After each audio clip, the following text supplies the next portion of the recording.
Ini adalah data kasus dari KPAI tentang pornografi dan cybercrime yang dilakukan oleh anak. Ini sampai tahun 2020 ya. Ini tuh 2024 saya punya apa? Saya ada satu apa dalam satu file lagi yang mana setiap tahun kasus-kasus pornografi dan juga kasus-kasus cybercrime, kejahatan cyber yang dilakukan oleh anak-anak di bawah umur itu semakin tahun itu semakin meningkat. Ya, ini contoh ya, tahun 2024 terdapat 41 laporan kasus anak yang menjadi korban ya, korban pornografi dan kejahatan cyber sepanjang tahun 2024. Nah, jenis kasusnya yang paling sering dilakukan itu adalah satu kejahatan seksual, ya, kejahatan seksual. Kemudian ada perundungan di dunia maya, ya, ada perundungan cyberbullying itu banyak sekali. Nah, ini ada 26,67% dari anak usia 5 sampai 18 tahun. Makanya tadi pilihannya saya mulai dari umur 5 tahun ya. Umur 5 sampai 18 tahun di Indonesia itu yang mengakses internet. Nah, dari 26,67% itu, 74,16% itu ada di wilayah perkotaan ya, sementara sisanya ada di pedesaan. Nah, ini adalah apa? Adalah potensi-potensi luar biasa, entah itu potensi positif maupun potensi negatif yang perlu kita ambil kira ya, yang perlu kita perhitungkan dengan matang-matang. Oke. Nah, permasalahannya adalah ketika kita bicara tentang regulasi dalam penggunaan handphone, itu tidak mudah buat kita orang dewasa, apalagi buat anak. Ya, buktinya apa, Bapak Ibu sekalian? Coba lihat di sini, Ibu-ibu lihat, Bapak lihat di sini, buka setting internet, setting di laptop kita, handphone kita ya. Kemudian dilihat adalah battery and ada di sini ada digital well-being ya, ada digital well-being atau kesehatan digital. Nah, kemudian setelah itu ada di sini ada screen time, pemakaian. Oke. Coba bisa dilihat digital well-being-nya, bisa dilihat di situ pemakaian ya, pemakaian eh, screen-nya. Coba dilihat screen screen time-nya itu berapa sudah berapa lama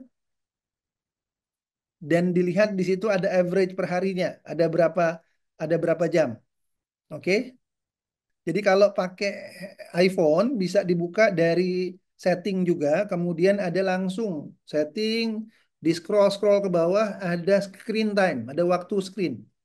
Nah, di situ baru terbuka ya, baru terbuka. Ini eh, pemakaian gadget kita, Bapak Ibu sekalian.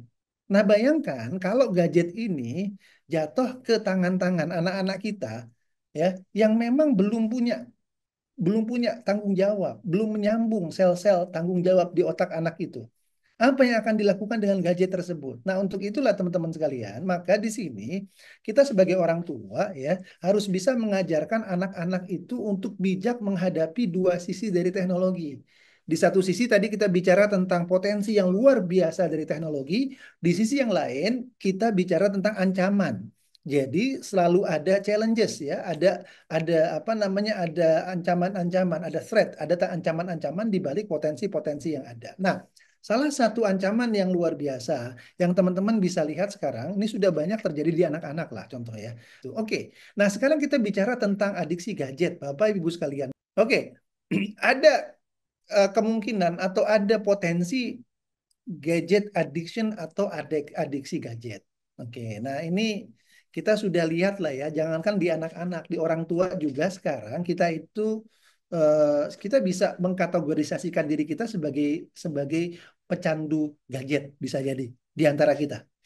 Ah, contohnya apa? Kenapa?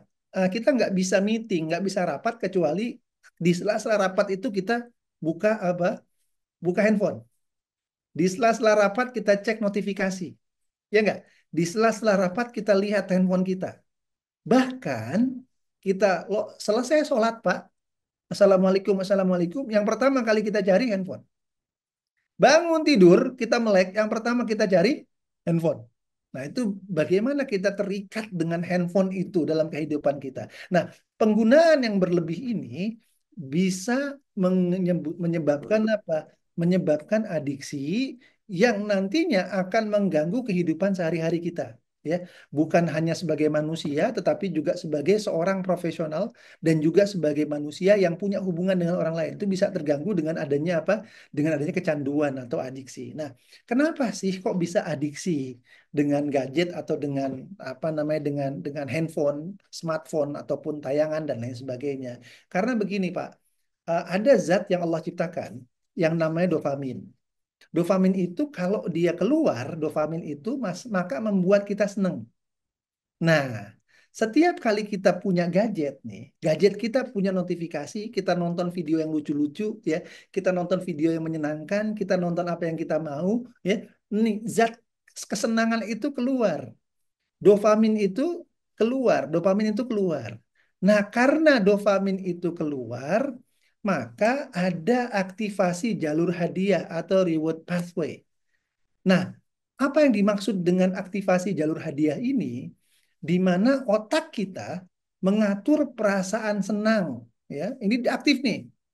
Jadi senang, senang. Kenapa senang? Karena kita buka HP. Kenapa buka HP senang? Karena ada dopamin. Nah, dopamin itulah yang mengatur apa reward atau reward pathway yang ada di otak kita. Nah, semakin kuat rasa senang itu dikaitkan dengan gadget, semakin sering kita menggunakan gadget. Jadi semakin sering kita menggunakan kata apa gadget, maka semakin kita ketergantungan dengan yang namanya kesenangan karena sudah dibuka jalurnya itu, jalur rewardnya itu sudah dibuka. Nah, apa yang terjadi? Yang terjadi adalah perubahan di otak kita. Perubahan apa yang terjadi di otak kita? Perubahan di mana kita semua sekarang ini mencari kepuasan yang instan.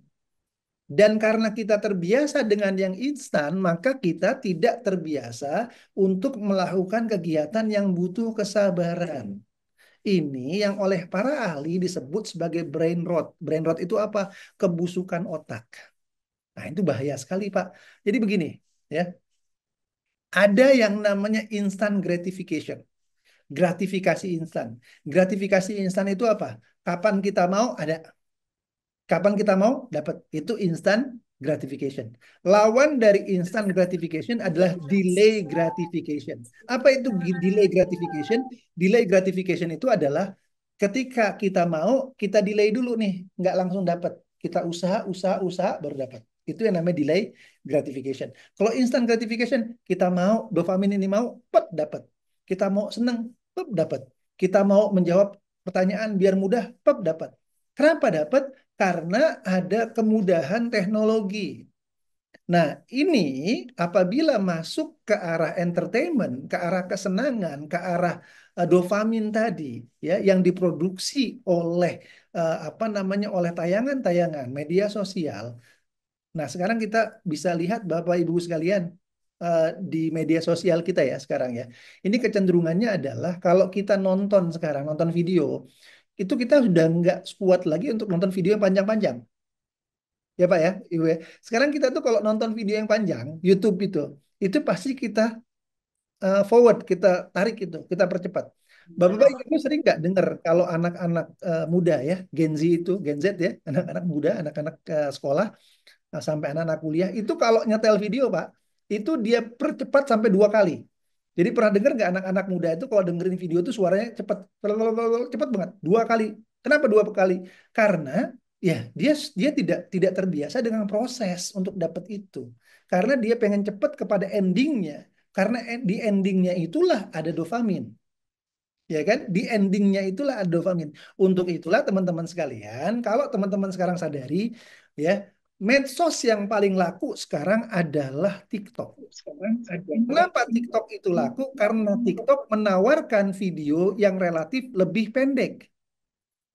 Dan dengan pendeknya video tersebut, maka terjadilah instant gratification atau gratifikasi yang instan. Kesenangan yang instan, langsung. Karena makin dekat, makin cepat, makin baik. Itu yang terjadi. Nah, sekarang dampaknya kepada mentalitas anak-anak kita. Satu, anak-anak cepat bosen. Ya, hal-hal yang kurang instan tuh cepat bosen. Harus yang cepat, cepat, cepat sekarang. Nggak bisa tuh proses. Ya, kemudian anak-anak kita kurang tahan banting terhadap kegagalan, Pak.